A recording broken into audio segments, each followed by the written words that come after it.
జటాటవీగలజ్జల ప్రవాహపావితస్థలే గలే వలంబ్యలంబితాం భుజంగతుంగమాలికాం డమ డమ డమ డమ నినాదవడ్డమర్వయం చకార చండతాండవం తనొత్తున శివ శివం. జటాజూటము నుంచి ప్రవహిస్తున్న గంగాజలంతో అభిషేకింపబడుతున్న మెడతో మెడలోని సర్పహారము మాలలా వేలాడుచుండగా చేతిలోని డమరుకము ఢమడమ డమడమ అని మోగుచుండగా శివుడు ప్రచండ తాండవమును సాగించను. ఆ తాండవనర్తకుడు అయిన శివుడు మాకు సకల శుభములను ప్రసాదించుగాక అని అర్థము.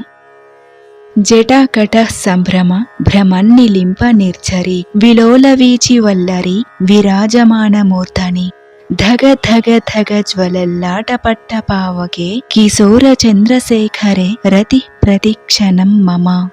శివుని జడలు నీటిని ఒడిసిపట్టే లోతైన బావిలా ఉండగా అందులోని సురగంగా వేగంగా సుడులు తిరుగుచూ ఉన్నది. అప్పుడు దానిలో బారులు తీరి ప్రకాశించే తరంగాలతో పరమేశ్వరుని శిరస్సు మిరిమిట్లు గొలుపుతూ ఉన్నది. అలాంటి మహాదేవుని యందు నుదుటి భాగమున ధగధగ మెరుస్తున్న అగ్నిని శిరస్సుపైన బాలచంద్రుని ధరించి ఉన్న శివుని